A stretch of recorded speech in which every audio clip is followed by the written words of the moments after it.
Good afternoon, everyone. Welcome to another Tech Tips 411 Gen Ideas series episode. Today I'm going to be talking about Google Forms. Super excited to share 10 ideas of how you can use Google Forms to engage your learners. So if you're here live, let me know by dropping your name in the chat. Let me know where you're tuning in from. If you're watching this from the future, thanks so much for your time. So let's go ahead and dive in. So today we're talking about 10 ideas for using Google Forms. So a lot of people think of Google Forms just as a tool for assessment. That's one main way to use it, and we'll talk about that. But there's some other ways you can use Google Forms right now during distance learning to gather information about your students, to gather insight, and engage your learners. So let's dive in. For those of you that I don't know and you've just stumbled across this video, my name is Jennifer Hall, and I'm an educational technology specialist with Atlanta Public Schools. And what that means is I provide technology training for teachers on best practices and plan with them on the best ways to integrate technology in their standards-based instruction. So super excited to share these ideas for Google Forms today. So if you have not tuned into one of these 10 idea series, these are quick sessions that I'm just sharing 10 ideas on one particular tool. So please go ahead and check out the other episodes in this series. And today it's all about Google Forms. So let's explore 10 ideas for using Google Forms to engage your learners.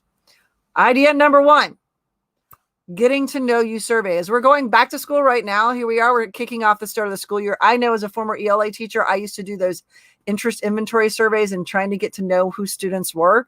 And it was old school, paper and pencil. And then I'd have to go home and I'd have to read those 120 documents. So now you can do that in a Google form. And what's great is once you have them fill out that form, you can put in there kind of what are the best ways they learn, what are the things that they like. It's a great way for you to get to know them. And then you've got this magical spreadsheet with all of their answers in one place, or you can look at their individual responses in the Google form. So idea number one is to create a getting to know you survey.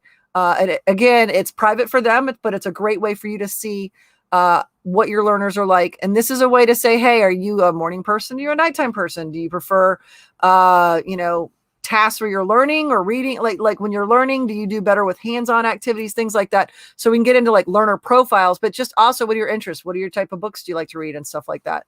So, good to see you, Ms. Andrews. Hello. I'm glad you like that idea. That would be a great way for you to get to know your learners.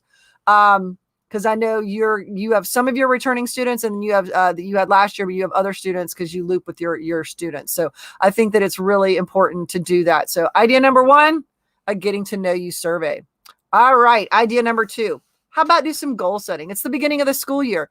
This is a great way for your students to put in there what are their goals for the school year, and for you to capture that information. And what's great is because you've captured it, you can revisit that at the end of the year. So have a goal setting at the beginning of the year and kind of share that back with them and then do a check-in. How did you do based on what you set for goals for your school year? So I think that using Google Forms is a great way to do that because students can respond to different types of prompts in it. And then also they can do short form and long form responses. They can upload resources. So if they wanted to upload examples of things, they can do that as well. So idea number two is to use it for goal setting. So try Google Forms for some goal setting. Idea number three. And this is probably something you're already doing, but just a friendly reminder that Google Forms are great for starter and closing activities. So use it for your exit ticket. Even if your exit ticket is only 3 questions, you're capturing that data in one place because you have an example from each student. Because if you're familiar with Google Forms, you know you get the individual responses and then you export it to your magical Google spreadsheet and you can see everybody's responses all together. So it's a great way for you to see how students are doing and understanding content. And what's magical now is if you're using Google Classroom, there's a button that says create a quiz assignment. So you can make a Google form right there inside of and attach it to your student's assignment inside of Google Classroom. So just boom, click that, put those 3 questions in there and you are good to go. So you could use it as that, again, as a starter or closing activity to gauge your students' responses. And if you want it to be a right or wrong, quiz, you can set that as well.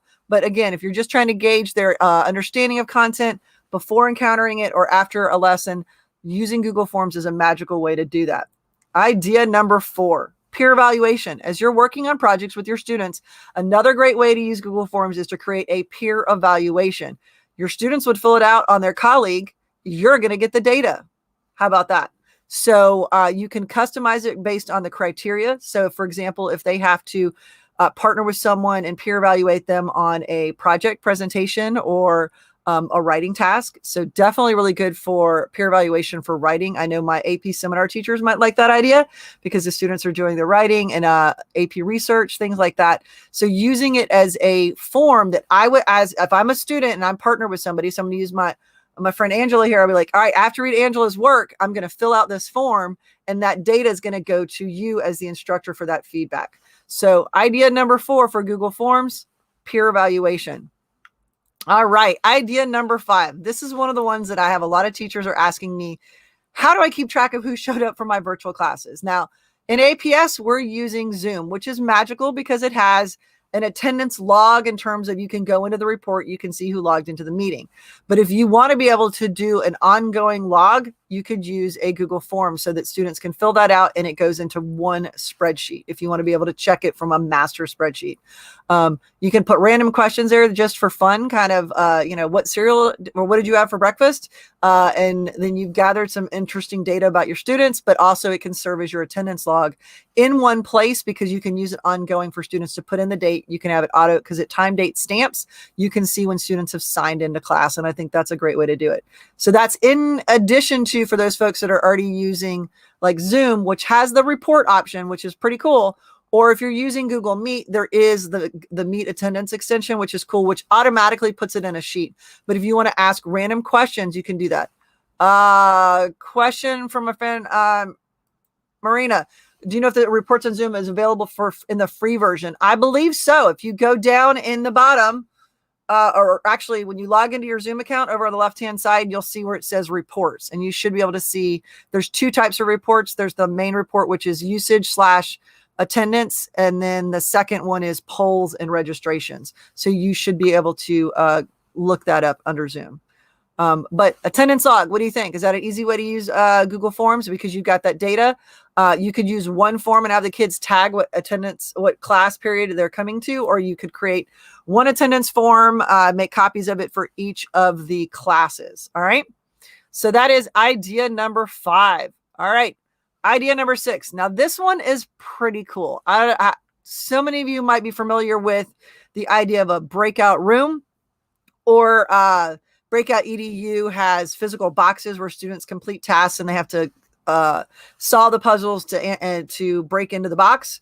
But you could do a digital breakout because you can set locks, in essence, inside of Google Forms by requiring specific responses. So students have to put in the right number or the right keyword in order to unlock it and move to the next section. So digital breakout is a fun way to get your students engaged in an activity that they have to go through multi-step process using Google Forms because you can put in their keyword locks to get to different sections. So if you're not that familiar with Google Forms, what's great is you can create sections. And so based on your answers, it can point you to different sections in the form. So idea number 6, create a digital breakout activity. That would be a great getting to know you activity with your students. But it's also a great way to review students' knowledge of content that they've encountered in your subject area. So maybe a science breakout based on what you've learned about energy. Okay. So that is idea number 6. Let's take a look at idea number 7, and that's quick writes. And I referenced the writing piece in the sense that I used to do this with my one of my schools that were doing their practice for our Georgia milestones, and you would have to read a text and answer questions. So they were trying to model that, but also be able to do the practice written response, because when we get to assessment time, students have to be able to type their responses and they need to go in that magic little box there on the computer. So we would do quick writes using Google Forms. The benefit of that is it mirrors an assessment, and you can write short or longer responses. And then you're going to see your students' responses in one spreadsheet. So you can go back and you can see who you need to follow up and work with. So instead of having to go to 30, 40, if you only have a smaller elementary class, or if you're like middle and high school and you've got 100 plus students, you don't have to go to 100 different documents because everything can be exported to that spreadsheet so you can see everybody's writing task. So if you give them a timed writing task, you don't have to go back and open up a bunch of different documents, you could look at it in Google using Google Forms. It pushes it to Google Sheets. So I definitely would recommend the Quick Write practice for students, especially your younger students that need that practice writing responses on the computer. So that's idea number 7. Number 8, differentiated assessments. What's magical about Google Forms is the fact that you can set up an assessment and you can have it do some reteaching for you. So when you go in and when you fill out your form, it says, hey, what is the correct answer and what is the response for a correct answer? If it's an incorrect answer, what is a response for that? So inside of your Google form for assessment, you can actually do some reteaching. So if a student gets that question wrong, you can automatically say, here, watch this video or reference this article or take a look at this piece of the text to reteach in there. And so you can actually make the assessment work that if I get the question right, I go this way. I get the question wrong the other way. Think of it like a choose your own adventure, but based on the assessment, getting the assessment questions correct. So I do really like that feature in Forms. And I'm going to point out a couple of these neat features in Forms here in just a minute. And idea number 9 is for a student check-in. How you feeling? SEL. We need to have students have that opportunity to give us feedback. I did a session recently on Flipgrid, and I think Flipgrid's a great way for students to provide that feedback and let you know how it's doing. But some students don't want to be on video. I totally understand that. So you could do just a quick check-in on how are things going? Are you behind on anything? What kind of help do you need? So having that form that students can fill out to give you that feedback, I think is a really good option. So you can customize that form, and that form might change throughout the year because right now you're getting to know your students. And as you get to know them, you might modify that and change that with your check-in questions. You can also use that when I say a check-in, it could also be a way for them to book a time with you for one-on-one chat, whether, they need some extra support in school.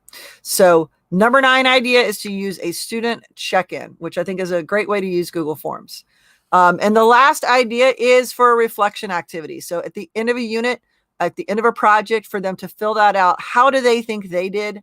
Do that self-evaluation. So one of the things that I know I struggle with is like, okay, did I do a good job or did I not do a good job? So having that reflection is really important. I think that's a great way for your students to engage at the end of a unit or project or an activity to reflect on their own process. How did they do working on the project? What did they learn from the project, and so forth? So you can create a reflection form that you would share with your students that they would complete, and then you're going to have that data all in that one repository. I love this question. Could we shuffle Google Form sections? Actually, yes, you can. So you can make copies of your forms and shuffle them. So you could have copy 1 and then copy 2. You could shuffle it and have it a different way. And also you can set some parameters in terms of students getting questions in a different order. So those are my 10 ideas. I'm going to hop over here to Forms real quick and show you guys a couple of those features. So do we get some good ideas there? 10 ideas. Were those some good options? So I'm going to go in here and I'm going to open up a blank form right here. And you can get to Forms by typing forms.google.com. And notice there's a couple of things you were asking about being able to order and shuffle things. If I go up here into settings, okay, I can choose for presentation. I can shuffle my question order, so I can also reorder questions very easily. I can also turn off whether or not they can submit another one. So if I don't want students to fill this out more than once, so that's really for a test. If you want to be able to submit multiple times, they can. To turn this into a quiz, I've got some quiz options, giving them that feedback. I can tell them about their missed questions, the correct answers, the point value. All of that is under settings. In addition to that, I can make sure I collect email addresses if I need it, or I can require students to sign in and only limit one response. So if this is a quiz, I can lock it down to make sure that the students only fill it out one time, so they're not filling it out and I'm not getting spammed. But I can also do that. I can give them the summary of their responses as well. So I can make multiple sections. So I can go down here and say add a section, add another section, and I can very easily shuffle the section order by moving it up or down.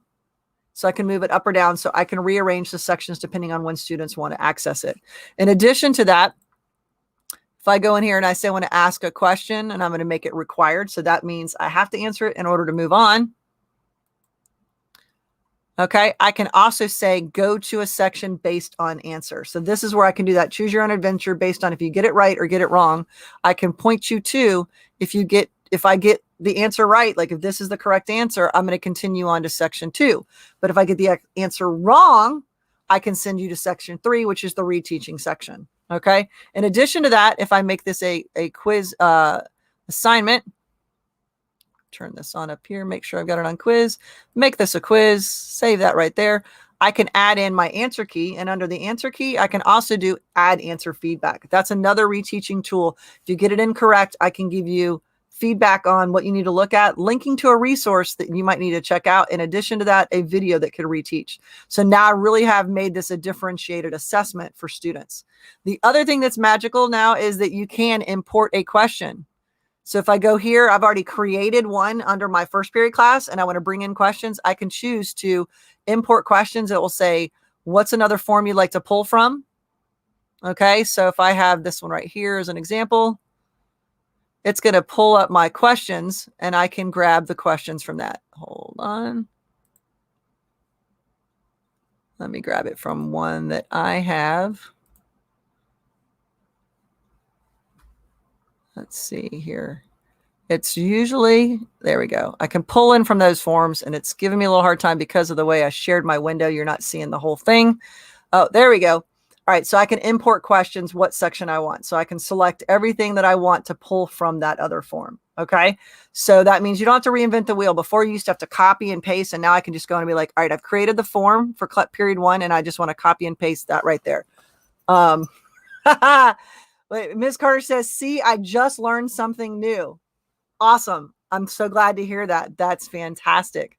All right. So it's not a deep dive into all about Google Forms. I just wanted to highlight a couple of those things that are available in there in terms of settings to be able to limit how many people can join, to add those sections and be able to pull in questions, which is really cool. In addition to that, adding that answer feedback. So there we go.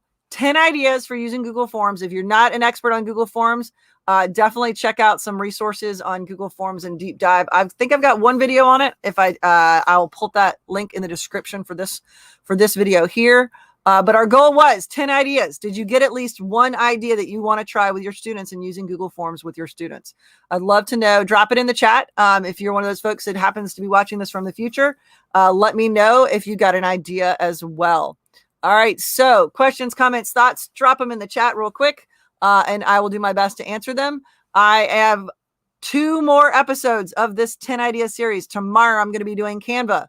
If you're not familiar with Canva, I'm going to give you 10 ideas you can use for Canva to engage your learners. And I'm going to end this series on Friday. I was debating, but I could not. I would be remiss if I did not end the series with 10 ideas for using Bitmoji, because Genmoji wants to make an appearance at the end of this series. I'm going to do Bitmoji on Friday.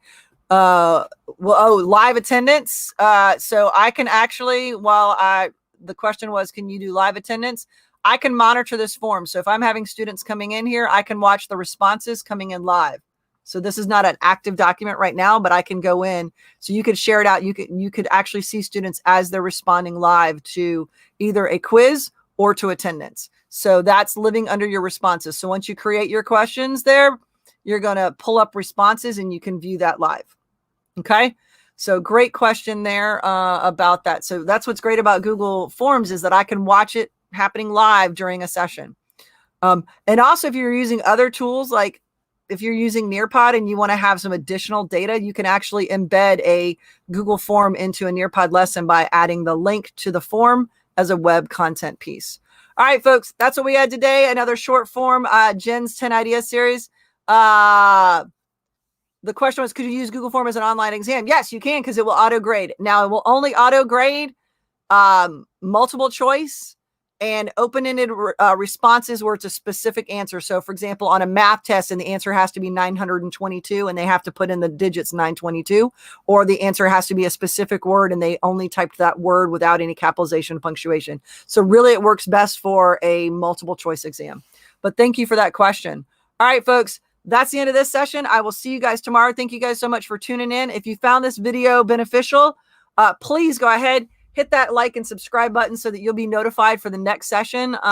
Like I said, I got 2 more of the 10 ideas series, and I hope I will get to be doing some other sessions coming up. I'm going to put a poll out there to find out what other things you guys would like for me to share right now.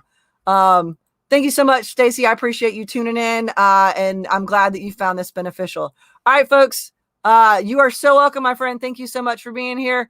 I love seeing all the folks that tuned in live. If you're watching from the future, I appreciate your time, and I will see you guys on the next one.